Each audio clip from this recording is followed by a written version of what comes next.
Virgil Tibbs remains cool. Rereading John Ball's The Cool Cottontail Through a Nudist History Lens by Evan Nix. The Cool Cottontail is the second novel in the Virgil Tibbs series by American author John Dudley Ball, also known, less famously, by his nudist nom de plume, Donald Johnson. Compared to his award-winning In the Heat of the Night, it's not surprising that Cottontail, first published in 1966, never achieved the cultural staying power as the former. Removed from the racial tensions of the Deep South in the Heat of the Night, and placed instead in a fictional nudist camp in Southern California, this Virgil Tibbs detective procedural treads playfully into pulp territory. Calling the novel pulp is not to say it's a bad book. If anything, The Cool Cottontail is a brisk and engaging read, and in some ways a more compulsive page-turner than its better-known predecessor. The vintage 1960s Southern California setting evokes all sorts of warm, nostalgic vibes.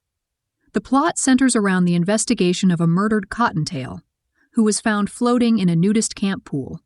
The titular cadaver is already cool to the touch, but the novel's nudists, always portrayed as upstanding and good, attempt resuscitation anyway. Virgil Tibbs, true to form, is pretty cool himself, characteristically restrained and always holding his cards close to his chest throughout the investigation. As a confident black police officer during the civil rights era, Tibbs represents an anomaly, a kind of moral litmus test for the people he encounters. Their reactions to him quickly reveal whether they are decent or cruel. This device can feel formulaic at times. It becomes easy to identify the bad actors by the way they prejudge Tibbs, and before long, you may find yourself anticipating the story's general trajectory. Still, if the plot occasionally feels transparent, the protagonist does not. Virgil Tibbs is a quiet figure, and when he does speak, his words carry weight. Popularly cemented by Sidney Poitier in the film adaptations, Tibbs emerged as one of the first black detectives in American popular culture to command authority without apology or caricature.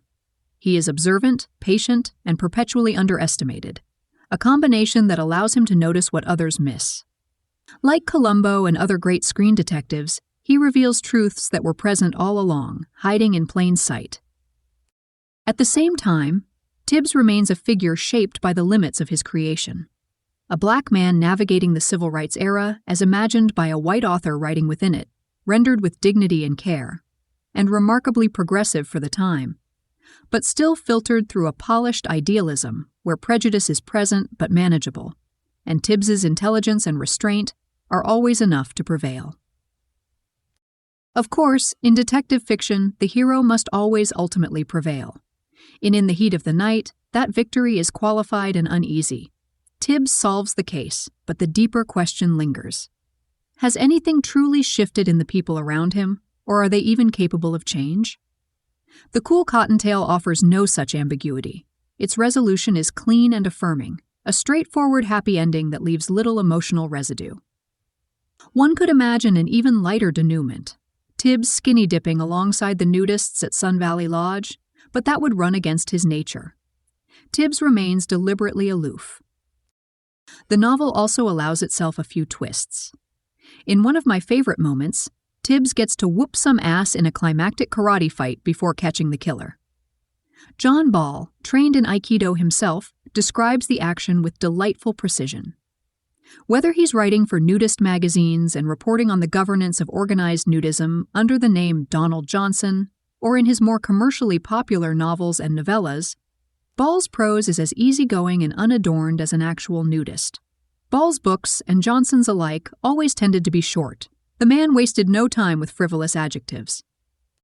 Perhaps the downside to such precision prose is that some characters, particularly among the nudist community, feel broadly sketched, their goodness bordering on idealized. If the nudists seem flatly kind-hearted at times, at least one of them jumps off the page as a little more compelling. I'm referring to the character Linda Nunn, daughter of camp owners Forrest and Emily Nunn. She is described by the author very much in the image of real-life 1960s nudist figure Linda Shockley, who was the real-life daughter of real-life California camp owners. The parallels between fiction and reality extend further. The novel's fictional Sun Valley Lodge is a dead ringer for the once popular Oakdale Ranch, even matching its location at the base of El Cajon Mountain north of San Bernardino.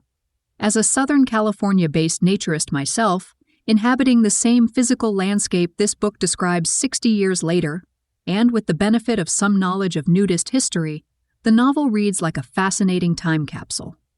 It's a chance to see where Ball took inspiration for a story written during the golden years of nudism, set squarely in its western epicenter. Ball references streets in Pasadena that are minutes from my old apartment, presumably not far from where he himself once lived. If you're familiar with Southern California AANR resorts, you'll also catch nods to Glen Eden and Olive Dell, two clubs that are still around and still nude today. Well, sort of. Olive Dell's a long story, one with its own murder mystery. While the book clearly benefits from treading in territory that was personally familiar to its author, Ball also appears to have either experienced or researched every facet of the setting. The result is a dynamic mystery that feels intimate and watertight. Like his hero Virgil Tibbs, John Ball is unyielding in the accuracy of his details and focused above all on entertainment. The Cool Cottontail has lived on my shelf for years, and it will certainly be one I go back to and reread every few years, with any luck, in close proximity to the Glen Eden pool. We hope you're enjoying Planet Nude. If so, please consider a paid subscription. Your membership comes with exclusive content and supports our work. Subscribe at www.planetnude.co. This episode of Planet Nude podcast is sponsored by the Naturist Education Foundation, supporting naturist initiatives and preserving naturist history. Learn more at www.naturisteducation.org.